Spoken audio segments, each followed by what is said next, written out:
Question आपका है at a point capitally 20 meters above the level of water in a lake the angle of elevation of a cloud is 30 degree and the angle of depression of the reflection of the cloud in the lake at capital A is 60 degree. Find the distance of a cloud from A. तो सबसे पहले हमने यहाँ पे एक point बना लिया है A. ओके और सपोज ये क्लाउड है हमारा, इसको हमने पॉइंट लिख दिया है, बेसिकली पी पॉइंट है. ओके अब आपको ये पता है कि सपोज इस पॉइंट ये है surface of the lake. Okay suppose यहाँ से आपका क्या बन रहा है, क्लाउड का रिफ्लेक्शन भी बन रहा है. फाइन, हम अज्यूम करते हैं पॉइंट क्यू पे क्लाउड का रिफ्लेक्शन है. तो ये आपका पॉइंट है, इसको हमने अज्यूम करा ये इंटरसेक्टिंग पॉइंट है एम, और एम से क्यू हमने ज्वाइन कर लिया. एज पर क्वेश्चन यहाँ की डिस्टेंस हमें 20 मीटर है, इस पॉइंट को मैं बी लिख देती हूँ. ए से पी क्वेश्चन का एंगल ऑफ एलिवेशन बन रहा है क्वेश्चन में 30 डिग्री. ओके और Q से A का एंगल ऑफ डिप्रेशन हमें दे रखा है 60 डिग्री.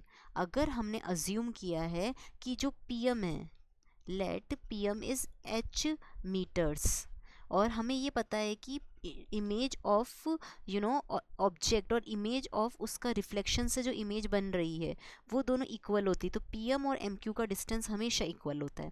ओके तो अगर हमने यहाँ पे क्या क्या लिख सकते हैं, हम लिख सकते हैं कि NP हो जाएगा हमारा H माइनस 20 मीटर्स, और हम लिख सकते हैं NQ हो जाएगा H प्लस 20 मीटर्स. सबसे पहले बात करते हैं, सपोज इसको हमने नाम दिया N. इन ट्रायंगल PAN हम लिख सकते हैं tan 30 degree is perpendicular upon base 1/√3. PN कितना दे रखा है क्वेश्चन में, क्या आपको पता है PN की वैल्यू? तो हम लिख सकते हैं बेसिकली PN है हमारा H माइनस 20, और यहाँ लिखा AN. क्रॉस मल्टीप्लाई करने पे AN हमें मिल जाएगा √3H एंड 20√3 इक्वेशन नंबर 1. ऐसे ही इन ट्रायंगल हमने लिखा है QAN में tan 60 degree is basically perpendicular upon base, तो √3 इक्वल्स टू NQ कितना हो जाएगा, हम लिख सकते हैं H प्लस 20 और ये AN, तो AN शिफ्ट होके क्या हो जाएगा आपका H plus 20/√3 equation number 2. From equation 1,2 अगर हम कंप्यूट करते हैं √3H minus 20√3 is equals to H plus 20/√3, simplify करने पे मिलेगा 3H एंड 60 H प्लस 20. अगर इसको सिंप्लीफाई करते हैं तो H का वैल्यू मिलेगा मुझे 40 मीटर.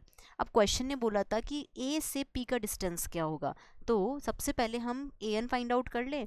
तो अगर हम AN निकालते हैं क्वेश्चन में, तो अगर आप H इक्वल्स टू 20 मीटर को इक्वेशन 1 में पुट करते हैं तो AN का वैल्यू हमें मिलेगा 20√3 मीटर्स. अगर हम ट्रायंगल PAN में अप्लाई करते हैं पाइथागोरस थ्योरम, मीन्स AP का square is equals to PN का स्क्वायर प्लस AN का स्क्वायर, तो हमें सॉल्व करने पे AP की वैल्यू मिलेगी बेसिकली 40 मीटर. हम सिंप्लीफाई करके देख सकते हैं. ओके तो दैट्स वाई हम बोल सकते हैं B is the correct option.